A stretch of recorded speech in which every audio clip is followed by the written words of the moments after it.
We're going to look today at percentages and in particular compound interest calculation with appreciation and depreciation, and also then look at working backwards with percentages to find an original amount. So first of all, let's look at compound interest calculations. Now, compound interest is where we apply an interest and a new value. Interest is calculated on the new value every year. So for instance, for this example here, the interest is 7% each year. That means we're going to work out 7% of £400. Add that on, and then for the year after that it'll be 7% of the new amount that's in the bank account. So the interest is compounded, it's added to our capital, our original capital, and then interest is, for the year after, is worked out on the new amount, and so on and so forth. So we can do that in two ways. Because it's a fixed interest rate here. We can do that step by step, year on year, or I will show you as well a quicker one-step way of working that out. So first of all, we'll look at the long way. So we've got this £400 in the bank. It's left for 3 years, and the interest is 7% each year, or per annum, we sometimes see. And we want to do two things. We want to calculate the compound interest and the amount he has in the bank after 3 years. So what we want to think about is this 7%. So a very long way is work out 7% of £400. That would be £28, and add that on to 400 to get £428. A slightly quicker way is to do that in one step. So after, if we think about the original amount, is of £400 is our 100%, and there's going to be 7% added to that. So our percentage in the bank after a year is going to be 107% of what we started with. Now, to work with that in calculations, we need to turn that into a decimal. And to turn any percentage into a decimal, we divide by 100. So moving 2 places along to get 1.07. So that's, we call that our multiplier. That's what we're going to use in our calculation. So we start with £400 in year 1. We multiply by 1.07 and we get £428. So after 1 year, in the bank, there's been £28 interest added on to our £400, and what's sitting in the bank as our balance is £428. We then use that new amount and apply the 7% to that, the 107% after another year. So in year 2, we're going to have 1.07 times our new amount of 428. And that is £457.96. So notice we start with 400, that becomes a new amount, and that's what comes down to the next line of working. And the same for year 3, the £457.96 is what's now in the bank. So we're going to have 7% interest applied to that and added on. So quick way of doing that, 1.07 times £457.96. So that gives us £490.02. So after 3 years, that's the total amount that's lying in the bank account. So that's the amount he has in the bank after 3 years. We also want to calculate the actual compound interest. Now that's the difference between what he's got now and what he started with of £400. So we can take that difference very easily by subtracting the original amount, and we get £90.02 interest. So that's what I would call the longer way of working that out. There is a short way that's just one line of working, and we start with our original statement. We're starting with £400 and we're applying our multiplier, our 107%, but actually because it's over 3 years, we can do that in one go by putting the 3 years as what's called a power, and the calculator does that for you using the power button on the calculator. So we write this down in this way, or type it into the calculator in this way, 400 times 1.07, and then we have a power of 3 there, and it gives us exactly the same answer, and you should try that in your calculator. So £490.02. Now, very important to recognise the figures. So the original amount is £400, our multiplier is our 1.07, and the power is how many times we need to apply that interest rate. Okay, and this method, is really important to note that we can only use this quick method when the interest rate's fixed every year. If the interest rate changes year on year, you have to do this long method of working. But this is a great method to use when the interest rate is fixed, particularly if it's fixed over quite a long period of time. If you've got to work that out over 10 years, for instance, then you don't want to have 10 lines of working. It's very laborious and easy to make errors when you have to do it that way, and you get a lot of rounding errors that can come into it. The quick way would be to do this one line of working, and the power would just be a power of 10. Okay, so that's our compound interest. Now, compound interest is often applied in situations of appreciation and depreciation, and it's just about understanding that terminology and what that actually means in terms of a calculation. So appreciation means something's going up in value, so we're adding to our interest rate. So for instance, house values tend to appreciate in value. They tend to go up in value over time. And the opposite of that is depreciation, where things go down in value, and that's where we subtract our interest rate. And an example of that then would be car values, which again tend to go down in value over time. So let's look at a couple of examples on those. The first one, we have a painting valued at £140,000. Its value is expected to appreciate by 4% each year for the next 4 years. What will its value be in 4 years' time? And then a little bit at the end, it's often seen with these types of questions, give your answer to 3 significant figures. So you should always make sure you don't forget these little bits at the end. So it's appreciating in value. That means it's going up in value. So we always think about our original amount as our 100%. So it's going up by 4%. So each year it's going to be 104% of what it was at the start of the year. So we're adding on 4 to our 100 to get 104%, and then turning that into a decimal, our multiplier of 1.04 by dividing by 100.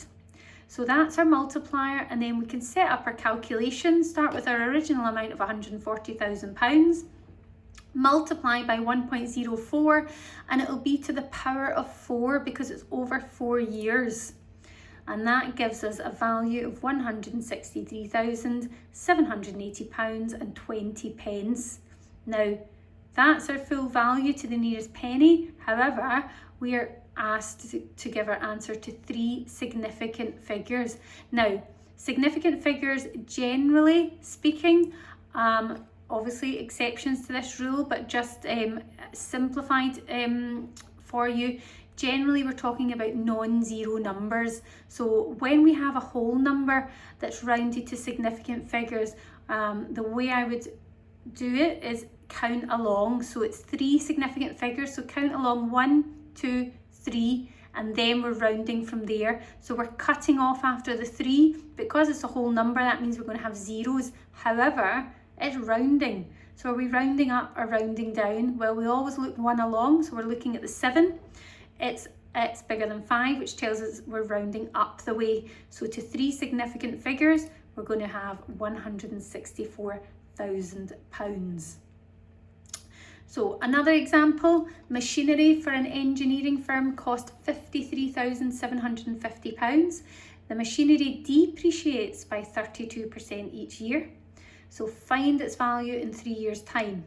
And this time we're giving our answer to 2 significant figures. Now, depreciation means going down in value by 32%. To go down is to subtract. So we're going to start with our original 100% and we're going to subtract 32 from it, which means we get 68. And we turn that into a decimal in exactly the same way by dividing by 100. So we get 0.68 as our multiplier. Now notice, when something was going up in value, we were adding and we were getting 1 point something, so that it would get bigger, our value would get bigger. When it's going down in value, our multiplier should be starting 0 point something. And that tells us actually our answer is going to be smaller than what we started with. Okay, it's depreciating, it's going down in value. You have to look at questions and think about what you would expect to get at the end of it. Think about the context of that question rather than just blindly going ahead and putting numbers into a calculator. So we start with our 53,750 and we're going to use our multiplier of 0.68, and it's 3 years time. So 3 years means our power is going to be to the power of 3. Okay, and you need to find that, you need to know where that is in your calculator, that power button in your calculator. Calculators can be a little bit different from one calculator to the other. So you need to find and be comfortable where it is in your calculator. When we put that in, we should get £16,900 and 72 pence. And again, we're told give your answer to 2 significant figures. So it's a nice big whole number. So I'm just going to count along 1, 2, and I'm going to round from here. Okay, so after the 6, but it's a 9, that number after the 6. So that tells us that my 6 is going to go up to a 7. Okay, in other words, it's closer to 17,000 than it is to 16,000. So the value in 3 years' time to 2 significant figures is 17,000. Notice I have put that unrounded answer in. You should always, good habits are to put your unrounded answer in and then show your rounded amount. You get that mark for that rounding. So show your unrounded amount and then your rounded answer. Okay, an example where we've got different percentages. We've got to go to our longer method of working out. So we've got a Mini Cooper, costs £14,625 at the end of 2002. A year later it's depreciated by 23%, and a year later again it's depreciated by a further 16%. So what will it be worth at the end of 2004? Now we can't do anything, we can't take shortcuts and say, all right, okay, I'll just add together those 2 percentages and take that full percentage. It's compound interest. So what we've got to do is think about the 23% of away from the 14,625 for that first year, and then it's that new amount that it will depreciate by a further 16%. So we can't just add things together. We've got to do it in stages. So it's depreciating, it's going down in value. So our multiplier we'll find by subtracting from 100. So for 2003, our multiplier, subtract 23 from 100 to get 77%, which is 0.77. So we're going to multiply our 14,625 by 0.77 to get £11,261 and 25 pence. And then for the next year, it's a further 16%. Now this is our new value. So this is our new 100%. So we're going to have 100 minus 16. Well, it's not suddenly 77 minus 16. It's year on year, so it's 16% away from now our new 100%, which is 84% or 0.84. And that's what we're going to multiply our new amount by. And it's a 0 point, so it should be a value that's less than what we started with. And it's £9,459 and 45 pence is what it's going to be worth at the end of 2004. Okay, so a bit of a difference when the interest rate changes. We can't do that quick way, that power button on the calculator. We've got to do it year on year. So that was our compound interest. The other way that we work with percentages is to work backwards to find original amounts. And our thinking really should be the same as what we've had there with our compound interest, but it's about thinking about the question and what you're being asked to do as to how you work with this. So if you're given a new amount after a percentage increase or decrease has been applied, you need to work backwards to find the original amount. So We always think, and the same from before, we always think of our original amount as our 100%. So our new amount has already had a percentage either added or subtracted from it. So the new amount is going to be an increase or decrease from 100%. Now, the calculations we're going to look at today are all calculator, in that you can use a calculator. There's other ways to do these when you don't have a calculator, but we're going to concentrate today on the ones that you're allowed to use a calculator with.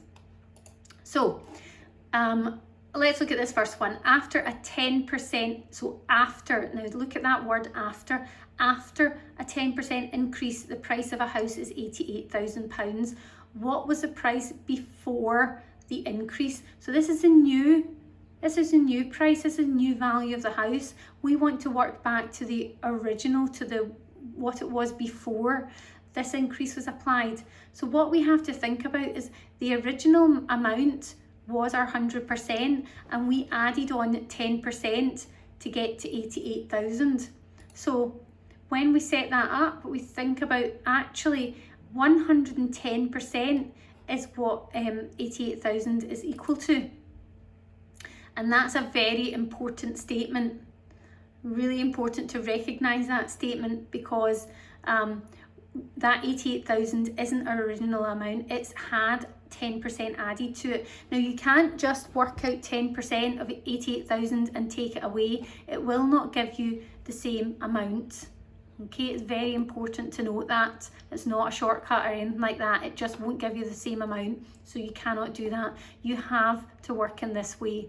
So we have to set it up first of all. We know it's an increase, so it was added on, so it's 110% is equal to our 88,000. So because it's a calculator, we're going to work back to 1%.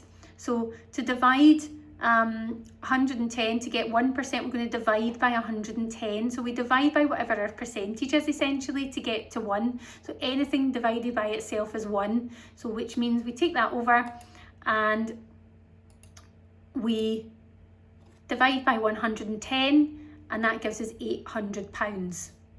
Okay, so to find 1%, divide by whatever the percentage is. So in this case, it's 110. And then we multiply. It's a simple case of multiplying by 100. If that's 1%, 1 times 100 is 100. So times by 100 to get £80,000. So our value, our original value is £80,000, and we can check that. 10% of £80,000 is £8,000. Add that on and we get £88,000, which is what it then became. So we can check it in that way of finding 10%, but we cannot find 10% of this. 10% of this amount would be 8,800, and if we took that off, it would not be £80,000. So we've got to be really, really careful about the question and about what we're expected to do, and recognising the type of question that it is. So another example. This time the value of a car depreciated by 15%. It's now valued at £2,550. What was its original price? So again, it's now valued at this after depreciating by 15%, and we want to find the original price. So that's the sort of alarm bells, that's the flags that are going up to tell us it's a working backwards percentages. So depreciating means it goes down, it's gone down in value by 15%. So the original value was our 100%, but it went down by 15% to 2,550. So we're going to subtract 15%. So actually our £2,550 is 85% of what the original value was. Setting that up, really, really important. Once we set that up, then we work through it in exactly the same way as the last example. We divide by the percentage and then times by 100. So to find 1%, we are going to divide by 85. And that gives us £30, and then multiply that by 100 to get £3,000. Okay, and again, we can check that. 15% of £3,000, work that out and subtract it, and we get £2,550. Okay, so really careful about the wording of the questions for working backwards, recognising it, that that's the type of question it is, and then just setting that up. And again, as I said, take care, these are all done in the calculator. If you're having to do some of these and it's non-calculator, slightly different method that we need to use for this. So let's look at a non-calculator one.